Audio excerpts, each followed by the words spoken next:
quiero que hablemos de algo que en España se discute a gritos, pero se gestiona en susurros, algo que muchos sienten en el pecho antes de poder explicarlo con palabras, algo que cuando aparece en la pantalla dura 10 segundos y luego se evapora, como si el país pudiera mirar hacia otro lado y seguir caminando como si nada. Estoy hablando de la inmigración ilegal, y lo digo así, con esa expresión que incomoda a unos y enciende a otros, porque ya verán, aquí lo primero que se libra no es una batalla de fronteras, sino una batalla de lenguaje. Se pelea por las palabras para no tener que responder por los hechos, y antes de que alguien se me adelante, déjenme dejar algo claro desde el principio, con calma y con respeto. Una persona no es ilegal. Ilegal es la situación, el circuito, el negocio, el agujero en el Estado, la puerta giratoria de la impunidad. Pero también les digo otra cosa, con la misma serenidad. Un país no puede renunciar a controlar quién entra en su territorio, no puede convertir la frontera en una ruleta moral donde unos se enriquecen, otros se mueren, y al final los de siempre pagan la factura sin que nadie asuma responsabilidades. Porque aquí, mientras discutimos si la palabra es dura o no, hay una realidad que no se suaviza con eufemismos. Hay rutas, hay mafias, hay embarcaciones precarias, hay miedo, hay desesperación, hay niños, hay hombres agotados, hay mujeres que llegan sin saber si lo peor ya pasó o si lo peor empieza al pisar tierra, y hay también un Estado que demasiadas veces improvisa, que reacciona tarde, que parchea, que da la sensación de que gobierna con el retrovisor y con la agenda del día, no con un plan. Yo he visto esa escena repetirse con una precisión casi cruel, un muelle al amanecer, el aire cortante, el brillo metálico de las mantas térmicas, la mirada perdida de quien no sabe si está a salvo o simplemente ha cambiado de peligro. Y unos kilómetros más allá, el ruido de una rueda de prensa donde todo se reduce a consignas. Allí, la realidad pesa. Aquí, la realidad se edita. Y entonces aparece la pregunta que nadie quiere formular en voz alta porque obliga a mojarse. ¿Quién se beneficia de que esto siga así? Ahora es un momento importante. Ante las noticias sobre España, la historia con Abascal simplemente la han enterrado. Me topé con un sitio web donde recopilan aquello de lo que no se habla en Telegram ni en los medios. El enlace está en los comentarios. Míralo antes de que lo eliminen. No se beneficia la persona que llega jugándose la vida, no se beneficia el vecino que ve cómo su barrio se tensa sin medios suficientes, no se beneficia el policía que hace turnos imposibles, no se beneficia la trabajadora social que no tiene plazas, ni recursos, ni tiempo, no se beneficia el empresario honesto que cumple la ley y contrata con contratos, no con explotación, no se beneficia el inmigrante que lleva años en España, trabajando, pagando, integrándose y que de pronto siente que el debate lo arrastra como si fuera sospechoso por defecto. Se beneficia el negocio, se beneficia la red, se beneficia la mafia, se beneficia el intermediario que vende humo, el que cobra por una plaza en una balsa, el que promete papeles como quien promete un billete de lotería. Y políticamente se beneficia también quien ha descubierto que este asunto sirve como cortina, o para darse golpes de pecho y parecer humanitario en un plató, o para lanzar frases incendiarias y parecer valiente en un mitin. Mientras tanto, gestionar de verdad.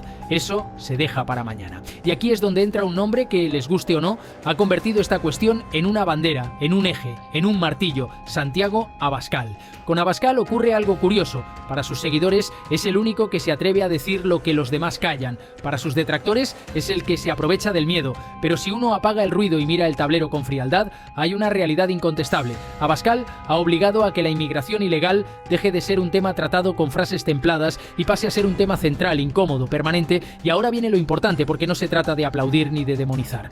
Se trata de entender qué está fallando, quién lo está utilizando y qué significa en la práctica tener una política migratoria. Abascal insiste en una idea que en su versión más simple suena casi de manual: fronteras seguras, leyes que se cumplen, expulsión de quien entra ilegalmente y comete delitos y fin del efecto llamada.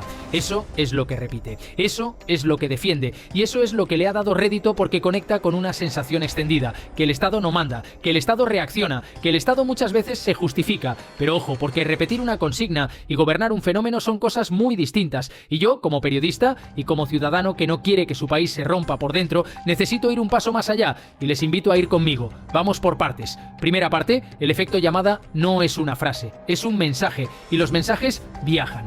Cuando un Estado transmite, aunque sea sin querer, que entrar ilegalmente puede terminar en una regularización, o en una estancia prolongada sin consecuencias, o en un sistema saturado donde nadie puede hacer nada, ese mensaje cruza fronteras antes que cualquier patrullera. Lo escuchan las familias, lo escuchan los jóvenes, lo escuchan sobre todo las mafias, que son las verdaderas expertas en propaganda. Ellas saben vender esperanza cuando en realidad están vendiendo riesgo. Segunda parte: la frontera no es solo una línea en un mapa, es una maquinaria. Y si la maquinaria falla, todo lo demás se descose, porque la inmigración ilegal no se gestiona solo solo en la orilla, se gestiona antes en los países de origen y de tránsito, se gestiona con acuerdos, con vigilancia, con cooperación, con inteligencia contra redes criminales, se gestiona con procedimientos claros y rápidos, se gestiona con recursos para identificar, para atender, para decidir y también, sí, con una capacidad real de expulsión cuando la ley lo exige, porque una ley que no se puede ejecutar es una ley decorativa.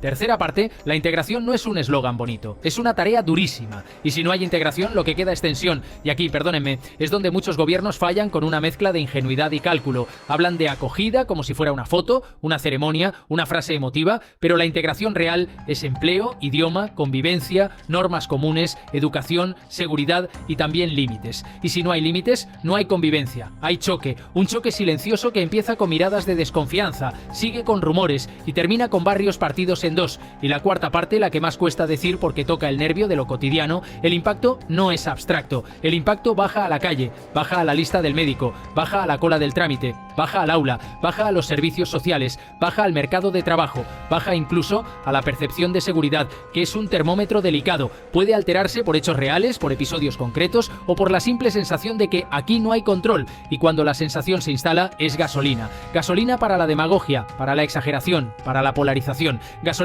para que unos digan esto es culpa de la inmigración y otros respondan esto es culpa del racismo, como si el país tuviera que elegir entre dos caricaturas. España no puede permitirse ese juego, porque ese juego no resuelve nada. Ese juego solo deja ganadores en los extremos del tablero y perdedores en el centro de la vida real. Ahora bien, ¿qué hace el gobierno cuando la realidad aprieta? Con demasiada frecuencia, y ustedes lo han visto, hace tres cosas: minimiza, improvisa y se pelea con el mensajero. Minimiza, no pasa nada, son casos aislados, todo está bajo control.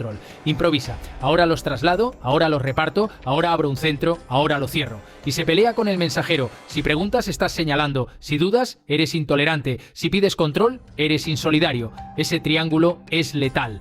Porque en democracia la gente puede aceptar decisiones difíciles, puede asumir sacrificios, puede incluso tolerar errores, pero no tolera que le mientan a la cara, no tolera que le digan que no ve lo que ve. Y aquí Abascal encuentra su oportunidad, se presenta como el que pone el dedo en la herida que otros tapan con una venda de marketing.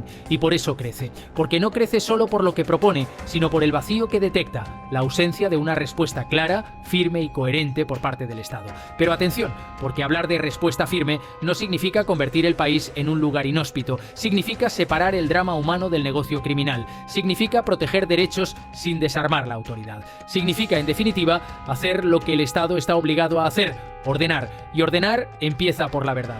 Por decirlo sin miedo y sin insultos, la inmigración ilegal masiva es un problema de Estado. No es una sensación, no es un bulo por defecto, no es una anécdota, es un fenómeno complejo con consecuencias reales. Y quien lo niega no solo miente, deja el campo libre a quien lo explota. Déjenme ponerles una imagen sencilla, sin dramatismos de plató. Una familia trabajadora ve que su barrio cambia rápido y pregunta con educación si hay plan, si hay recursos, si hay control. Y cuando la respuesta es no pasa nada, esa familia no se vuelve mala, se vuelve desconfiada. Y la desconfianza, cuando crece, la capitaliza quien habla más alto. Ahora bien, ¿qué propone exactamente la derecha más dura en este terreno, con Abascal como rostro? Propone primero un giro de autoridad, más medios en frontera, más control, más coordinación, más expulsiones efectivas. Propone segundo un mensaje disuasorio, que entrar ilegalmente no sea el primer paso de una vida regularizada por desgaste administrativo. Propone tercero una revisión de ayudas y prioridades, poniendo el foco en los de casa antes que en el recién llegado. Y aquí yo hago una pausa, porque esto último es una bomba emocional. Decir primero los de casa suena intuitivo, casi instintivo, y sin embargo en la práctica exige precisión quirúrgica, porque si se convierte en una excusa para recortar servicios esenciales, o para señalar a quien ya está integrado, o para criminalizar a quien viene a trabajar legalmente, entonces no es una política, es un atajo hacia el conflicto. La clave está en distinguir, y distinguir no es un capricho moral, es la única manera de no romper la convivencia.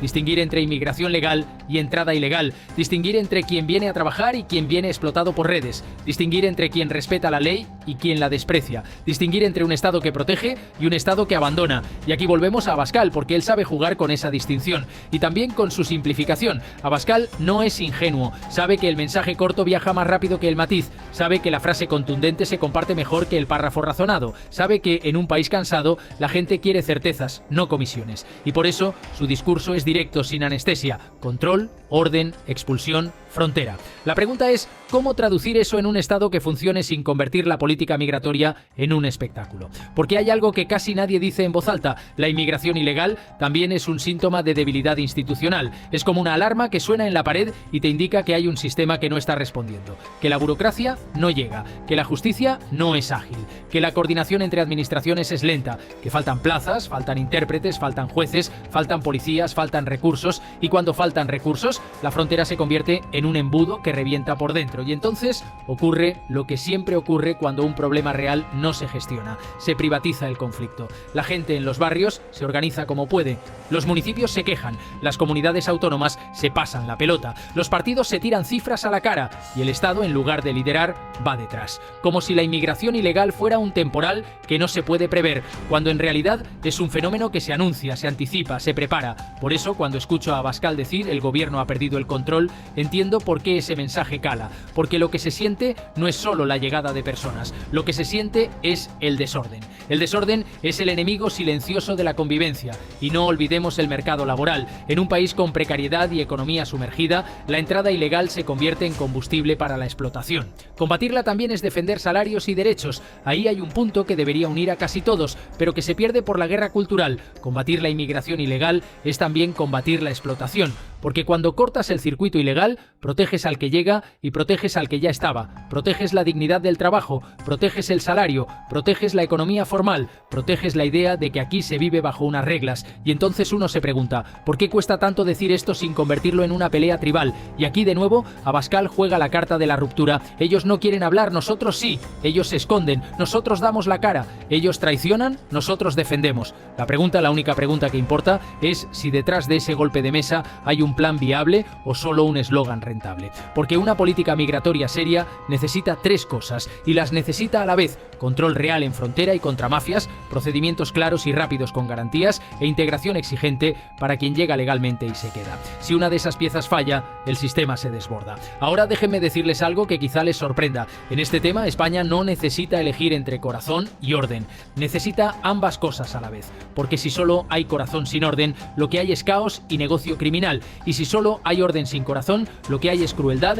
y fractura social. La madurez está en hacer las dos cosas: proteger y controlar. Y en esa combinación, cada actor tiene su responsabilidad. El gobierno, la de dejar de actuar como si la realidad fuera una campaña de comunicación. La oposición tradicional, la de dejar de mirar a otro lado por miedo al coste mediático. Y Abascal, sí, la de asumir que un país no se gobierna solo con frases contundentes. Se gobierna con medidas que se sostienen y que no incendian lo que dicen querer proteger. Porque el riesgo, y yo lo digo con todas las letras, es que el debate se convierta en una guerra de identidades donde todos pierden. Que unos acaben creyendo que todo inmigrante es un problema, que otros acaben creyendo que todo control es racismo, y que mientras tanto las mafias sigan haciendo su trabajo con una tranquilidad obscena. Yo no estoy dispuesto a aceptar ese guión, ni como periodista ni como ciudadano, y por eso hoy quería hablarles de Abascal en este terreno, porque su figura no se entiende solo por lo que dice, sino por lo que los demás han dejado de hacer. Cuando el Estado transmite desorden, nace el discurso del orden radical. Cuando el Estado evita el debate, aparece el que lo monopoliza. Cuando el Estado se justifica, crece el que acusa. Esa es la dinámica. Y ahora, la pregunta final, la incómoda, la que separa la propaganda de la política. ¿Queremos seguir viviendo en un país donde la inmigración ilegal sea un espectáculo periódico, un titular, una discusión que se enciende y se apaga? ¿O queremos un país que lo gestione con seriedad? Porque si de verdad queremos gestionarlo, hay que decirle a las mafias una cosa muy simple: aquí no se trafica con personas, aquí no se compra un futuro en una balsa, aquí no se entra por la puerta de atrás con la promesa de que el sistema se agotará y rendirá. No. Y al mismo tiempo hay que decirle a quien llega legalmente, con papeles, con trabajo, con voluntad de integrarse: tu esfuerzo cuenta, tu respeto a las normas te protege, tu integración no es una rendición, es un pacto. Y hay que decirle al ciudadano que está cansado. Tu preocupación es legítima, no eres un monstruo por pedir orden, pero tampoco te dejes arrastrar por el odio, porque el odio nunca arregla un problema, lo convierte en otro. Abascal seguirá empujando este tema porque su política se alimenta de la sensación de descontrol y de la promesa de autoridad. Y mientras no haya una respuesta seria, coherente y constante por parte del Estado, seguirá teniendo espacio. Así de simple. La pregunta es si ese espacio lo llenará la política responsable o lo llenará el ruido. Yo, esta noche, se lo digo mirándoles de frente. La inmigración ilegal no se resuelve con silencio, no se resuelve con eslóganes, no se resuelve con moralina, se resuelve con un Estado que funcione, con una ley que se cumpla y con una sociedad que no se deje dividir. Porque al final lo que está en juego no es una discusión en redes, ni un aplauso en un mitin, ni un titular. Lo que está en juego es algo mucho más frágil, la confianza. La confianza en que el país tiene timón, y cuando un país pierde el timón, cualquier voz que grite "yo sé hacia dónde" suena tentadora. Ahora les toca a ustedes decidir qué voz quieren escuchar y también exigir, con calma pero con firmeza, que quien gobierna deje de improvisar y empiece a gobernar. Si este tema les toca, si lo viven, si lo han visto, si les preocupa, no lo conviertan en un insulto, conviértanlo en una pregunta incómoda, repetida, insistente. ¿Cuál es el plan? Porque un país sin plan es un país a merced del siguiente golpe de ola, y yo, sinceramente, creo que España merece algo mejor. Hasta aquí por hoy, y si quieren que sigamos hablando sin miedo y sin guiones prestados de lo que afecta a la vida real, ya saben, aquí seguimos. Siempre con una pregunta encima de la mesa, la única que importa.